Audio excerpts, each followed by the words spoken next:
Hello friends, ఈరోజు నేను మీకు ఈ యొక్క ఎక్సెల్ షీట్లో కలర్ఫుల్గా టేబుల్స్ ఎలా క్రియేట్ చేసుకోవాలో చూపిస్తాను అండి. బ్యూటిఫుల్ టేబుల్స్ అండి, కలర్ఫుల్గా టేబుల్స్ ఎలా క్రియేట్ చేసుకోవాలో చూపిస్తాను అండి. ఓకేనా, ఈజీ అండి. ఇక్కడ మనకి హోమ్ అనే క్లిక్ చేసిన తర్వాత ఇక్కడ ఫార్మేట్ యాజ్ ఏ టేబుల్స్ ఉంది కదండి. ఇది చూడండి, ఇక్కడ మనకు నెంబర్ ఆఫ్ కలర్ఫుల్గా ఉన్న టేబుల్స్ అండి. మనకి ఏ విధంగా కావాలంటే ఆ విధంగా మనం తీసుకోవచ్చు. ఇవి ఎలా యూజ్ చేసుకోవాలో మీకు చూపిస్తాను. ఓకేనా, ఫర్ ఎగ్జాంపుల్ నేను ఇక్కడ సెలెక్ట్ చేసుకున్నానండి. ఈ సెలెక్ట్ చేసుకున్న వరకే నాకు కలర్ఫుల్గా టేబుల్ ఒకటి కావాలి. ఏది ఇక్కడ ఏవైతే ఉన్నాయో, సో ఇక్కడ క్లిక్ చేసుకుంటున్నా అండి. ఫర్ ఎగ్జాంపుల్ ఇది ఈ కలర్ క్లిక్ చేశాను ఈ ఫార్మేట్లో. దెన్ మనం ఇక్కడ ఓకే అని క్లిక్ చేయాలి.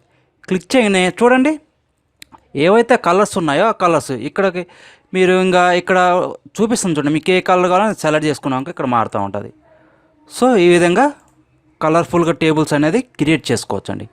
సో ఫర్ ఎగ్జాంపుల్ నేను ఈ కలర్ అనేది క్రియేట్ చేశాను. నెక్స్ట్ టేబుల్ కూడా ఇక్కడ వరకు మనం ఎక్కడ వరకు సెలెక్ట్ చేసుకున్నాం అక్కడికి ఇది చేసుకొని నెక్స్ట్ ఇక్కడ మీడియం, ఇక్కడ చూడండి లైటు, మీడియం, లార్జ్ అని, డార్క్ అని. ఇక్కడ నేను ఇది క్లిక్ చేసుకుని ఈ టేబుల్ క్లిక్ చేసిన తర్వాత ఓకే అని క్లిక్ చేయండి. చూడండి ఈ విధంగా మారిపోతుంది. సో ఈ యొక్క ఇది వచ్చేసి లైట్ అండి, ఇది వచ్చేసి మీడియం కలర్ అండి. సో మనం ఈ విధంగా మనం మనకు నచ్చిన బ్యూటిఫుల్ టేబుల్ క్రియేట్ చేసుకోండి. సో ఇంకోటి ఉంది కదండి, అది కూడా చూసుకుందాం. సెలెక్ట్ చేసుకోండి, సేమ్ ఇక్కడికి వెళ్ళండి, డార్క్ చూడండి, క్లిక్ చూడండి ఎంత డార్క్ కనిపిస్తుందో.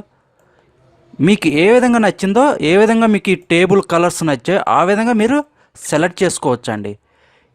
మనకి ఏ విధంగా కావాలంటే ఆ విధంగా మనం సెలెక్ట్ చేసుకోవచ్చు. ఇక్కడ టైటిల్స్ లేవండి. ఇక్కడ మనం ఏదైనా నేమ్ ఇచ్చామనుకోండి, ఫర్ ఎగ్జాంపుల్ ఏదో ఒక నేమ్ ఇచ్చాము, ఆ నేమ్ అనేది ఇక్కడ డిస్ప్లే అవుతుంది. ఒకవేళ నేమ్ డిలీట్ చేసామనుకోండి, సో మనకు డిఫాల్ట్ నేమ్ అనేది ఎప్పుడైతే మనం సెలెక్ట్ చేసుకున్నప్పుడు నేమ్స్ డిఫాల్ట్ వస్తుందో కాలమ్ అన్నట్లుగా ఆ డిఫాల్ట్ నేమ్ అనేవి ఉంటాయి.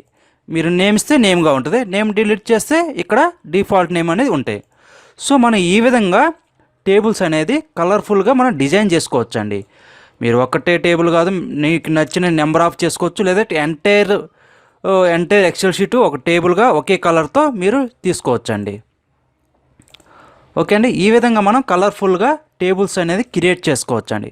ఓకే అండి, థ్యాంక్ యూ సో మచ్. ఈ వీడియో మీకు నచ్చినట్లయితే లైక్ చేయండి, షేర్ చేయండి, సబ్స్క్రైబ్ చేయండి. Okay, thank you so much.